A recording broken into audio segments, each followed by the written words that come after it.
We're officially just one day away from Week 5 fantasy football, and there are tons of changes coming to these running back rankings today, guys. We're 4 weeks in, so that means we've got plenty of information to go off of based off of those 4 weeks. So you're going to see those changes reflected in these rankings right now. And we're getting into the top 30 running back rankings for Week 5 fantasy football right now. And really quick, guys, we are giving away 5 FFN white hats this week because I reached 5,000 subscribers just a couple of days ago, guys. So go down there in the comments below and give me your hottest take for Week 5 fantasy football for a chance to win one of these FFN white hats. We just hit 5,000. I need your help hitting 6,000.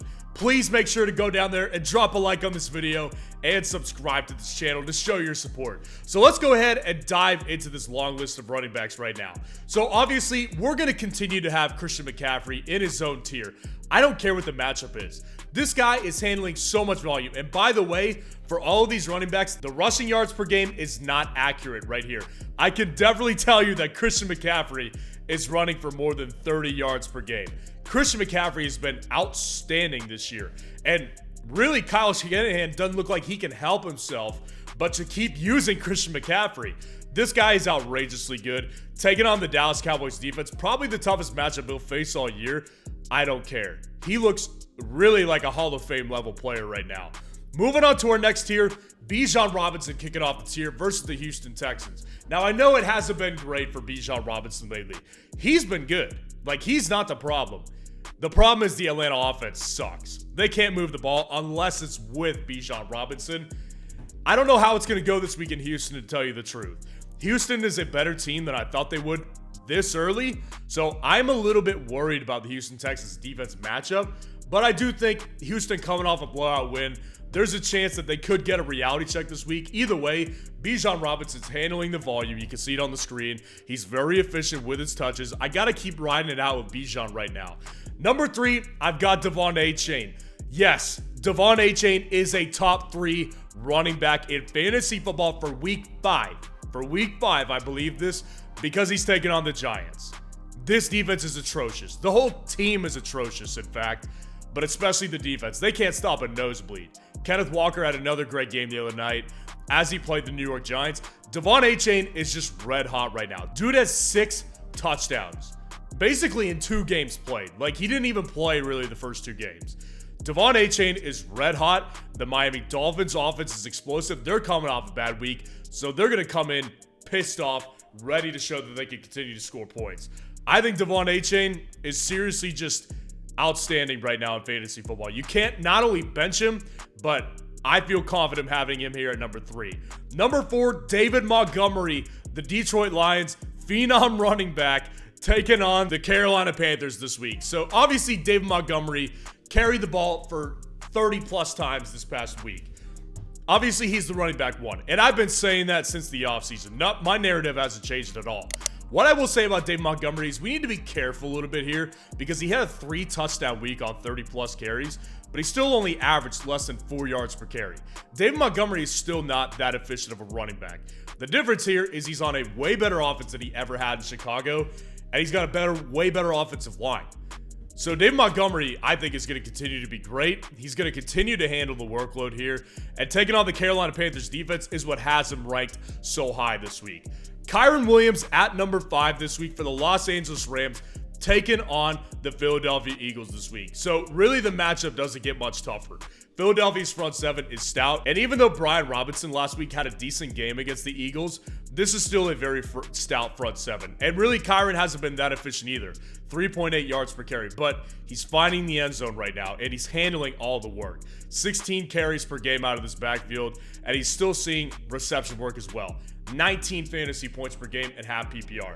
So Kyren Williams, as far as I'm concerned, he's must-start material at this point, and based on matchup alone, I think that he's just going to vary week to week just because the efficiency is not there. But given that he's on such a hot streak and this Los Angeles Rams offense looks way better than I thought, I'm putting him here at 5. Number 6, I've got James Conner rising up the board here as they play the Cincinnati Bengals, who are just reeling right now. I mean, it's crazy what's happening to Cincinnati's team. Their offense doesn't look good, obviously, with Joe Burrow's injury, and their defense does not look good right now either. So, to me, James Conner is been so good in fantasy football this year, and he even had a decent game against the 49ers defense. And I remember saying to a couple people in the comment section that if he plays well this week against the 49ers, I was speaking last week, he's a must start from here on out. James Conner rises up my rankings this week. Bad matchup they're playing against the Cincinnati Bengals. Good for him. Bad defense. And I think that James Conner simply has to be in the top 10 at this point. Number 7, we've got Saquon Barkley if he plays versus the Miami Dolphins here.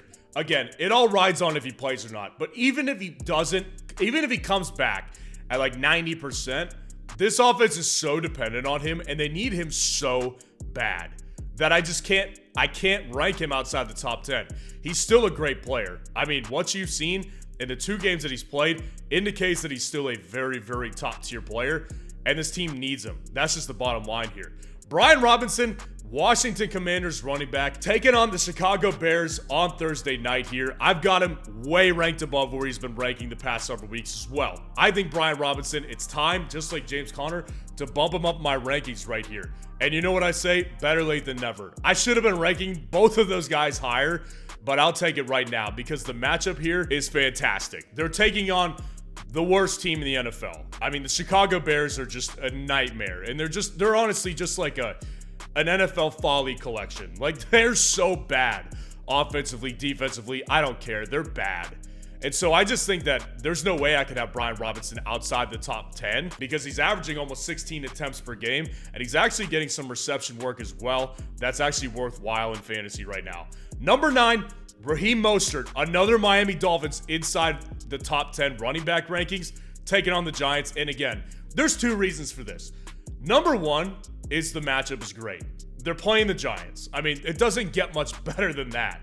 The second reason is because Raheem Mostert and Devon Achane, not only are they both top 10 running backs in fantasy right now, no, they're both top 3 running backs. They're running back 2 and 3 in fantasy football this year because this offense is so explosive and they are both track level players.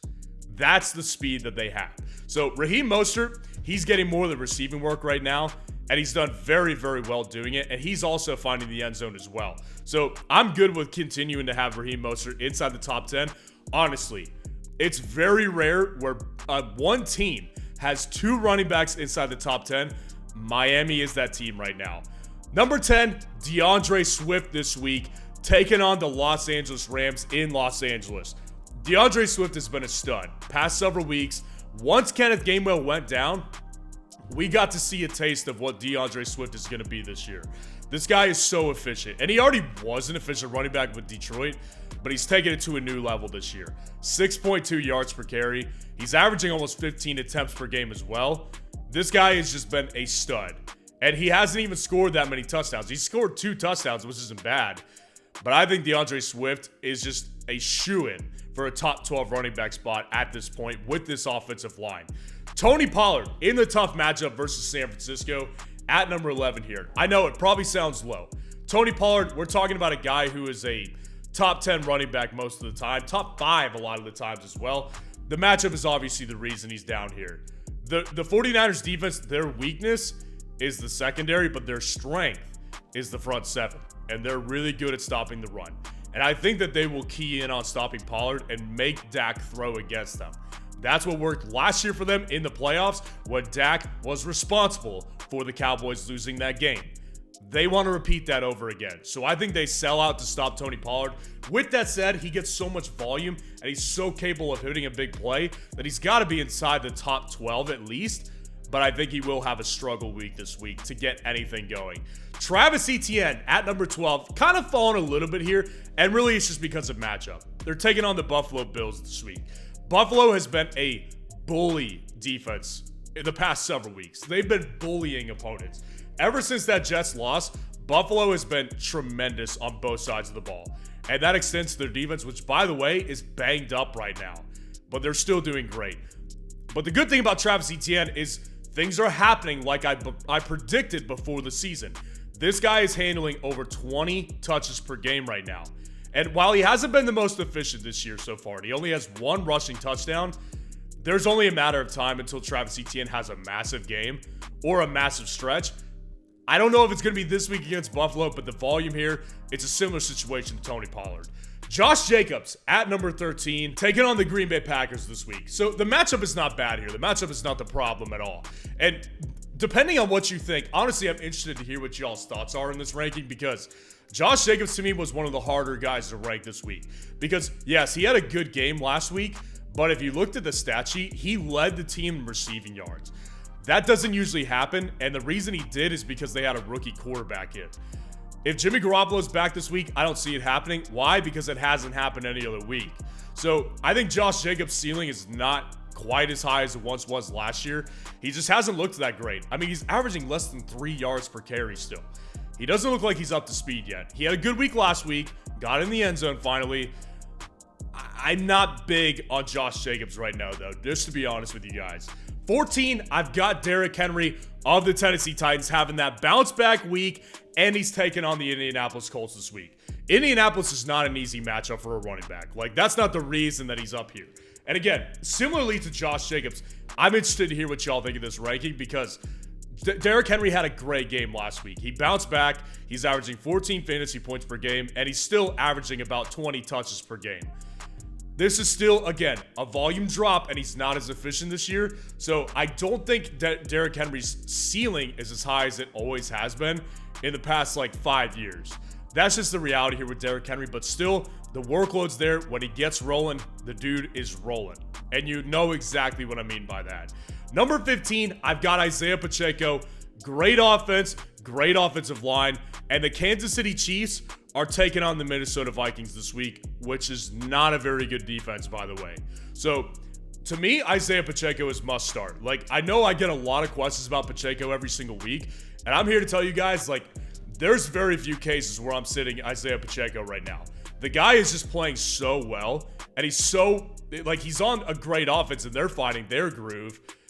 The guy has just been really, really good in fantasy so far. I mean, he's averaging a little bit less than 14 fantasy points per game, and he's handling about 15 touches per game. The guy has done very, very well in fantasy football. I think it's going to continue.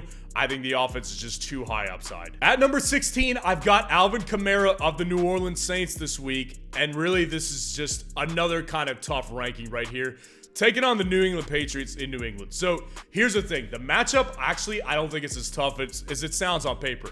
The Patriots lost some big pieces in the blowout loss to the Dallas Cowboys. Matthew Judon, bicep surgery. He's gone for a long time, probably the season. And Christian Gonzalez also gone out of that secondary. This team's going to be weak defensively this week. Now, Alvin Kamara last week was nothing special. He didn't do anything tremendously well. But he did have a really good workload. He had over 20 touches the first week back. 13 receptions. That's crazy. Now, he didn't do anything great with it. But here's the thing. Alvin Kamara, to me, is just a volume play right now. And if he's playing a defense that's way easier of a matchup than last week, I'll take Alvin Kamara more times than not. Aaron Jones at number 17, taking on the Las Vegas Raiders this week. Aaron Jones, to me, last week was a disappointment, and I kind of called that one, and I said I don't expect his workload to be that high. But also I said earlier this week, when I called him a buy low trade target, that I actually believe that Aaron Jones is about to get way more volume in the next several weeks. Because here's the reality, they can't rely on A.J. Dillon to get touches out of the backfield. That guy is not very good, and I've been on that one for weeks. Aaron Jones has looked very good this year in the limited time that he's gotten, but Aaron Jones, to me, is going to continue to get better as the weeks roll on, and I think that he takes another step up this week against a bad Raiders defense. James Cook at 18 here, taking on the Jacksonville Jaguars.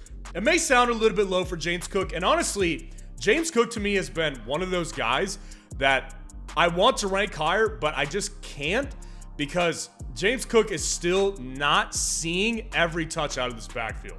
Latavius Murray still gets touches.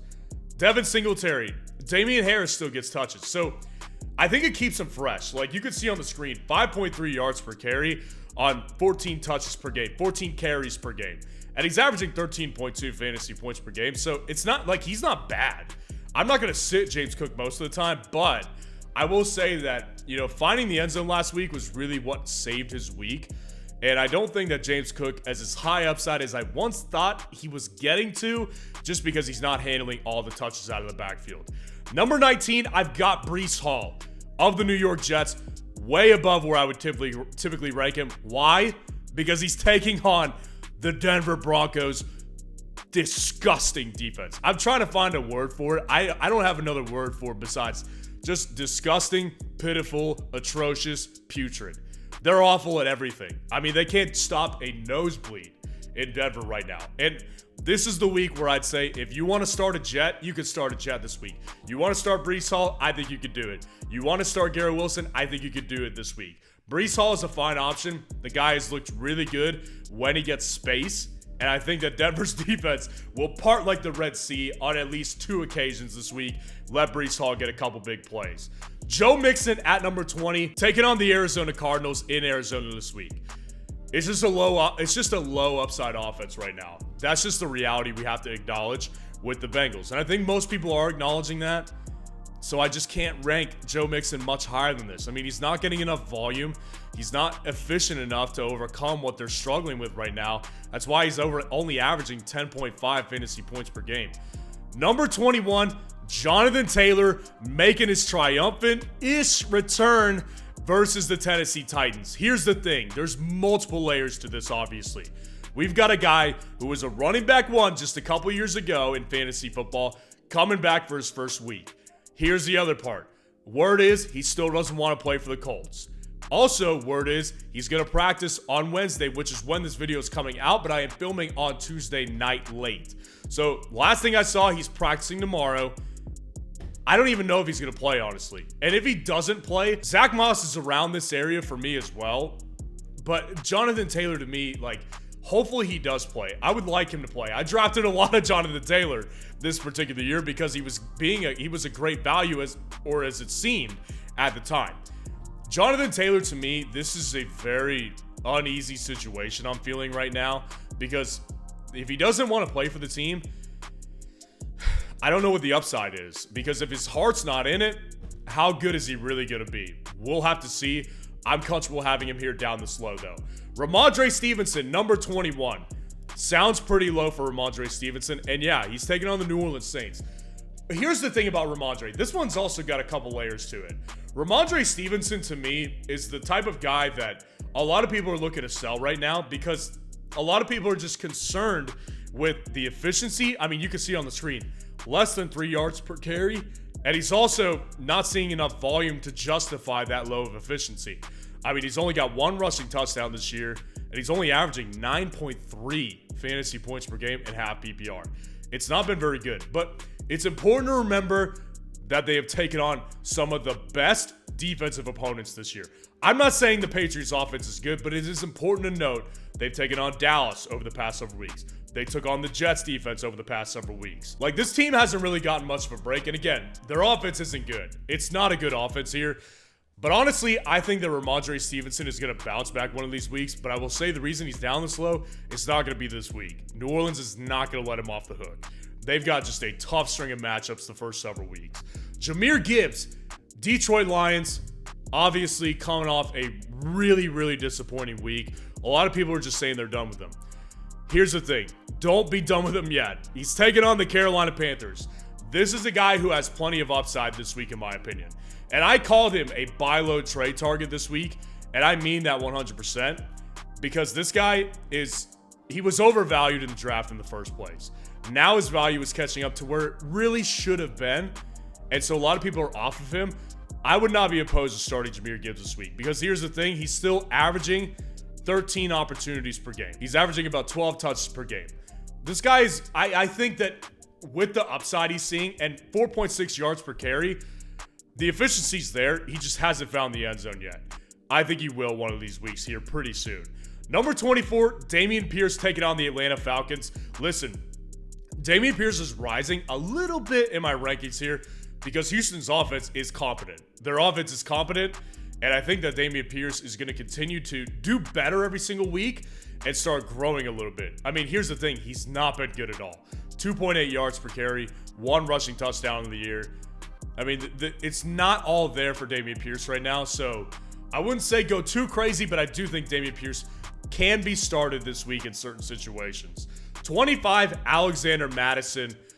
Man, taking on the Kansas City Chiefs this week. Alexander Madison's a roller coaster right now.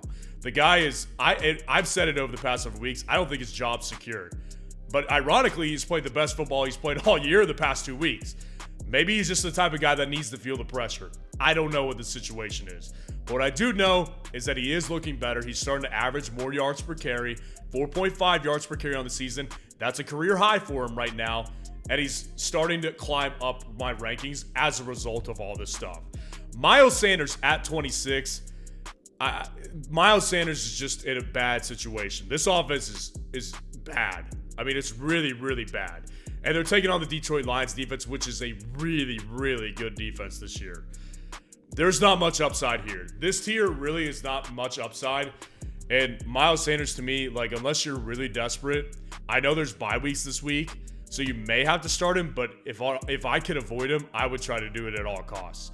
Number 27, Khalil Herbert. Again, not much upside here. Even though he's coming off a good week this week, I don't think there's much upside here. They are playing the Commanders, which just gave up, and they've been giving up a lot of points this season. So there's a chance that he could do something again. I just don't see it consistently for this Bears offense, though. I mean, it's just not working out for the Bears offense consistently. They had a good week against Denver's defense. That doesn't count to me because Denver's defense is so bad. So I might be wrong this week, but I don't think that Khalil Herbert really has that much upside. Najee Harris at 28, taking on the Baltimore Ravens in Pittsburgh this week. Again, not much upside. This is a Mickey Mouse offense that Pittsburgh runs. It's so bad. There's just no upside here. He has looked better over the past several weeks. I will give him that. He's averaging 4.3 yards per carry. Again, that's a career high right now, like Alexander Madison. The volume just isn't there, though. 12 carries per game, 2 targets per game. Like, it's just bad. 29 and 30. I've got the 2 Denver Broncos running backs rounding out the top 30 right now. Listen, the only reason they're both on here is because we don't know Javonte Williams' status yet. What I've read, again, filming this on late Tuesday night, but what I've read is that Javonte Williams may not miss time at all with the hip flexor injury, but I'll put Jaleel McLaughlin in here just in case he does. I don't think either of them has much upside. Javonte has not been very good this year. The offensive line is just really not that good for the Broncos, and so Jaleel McLaughlin really, to me, doesn't have much upside either. And as we do every single week, I give you my favorite underdog running back flex option of the particular week in fantasy football. And this week, I've got Gus Edwards of the Baltimore Ravens taking on the Pittsburgh Steelers in Pittsburgh this week.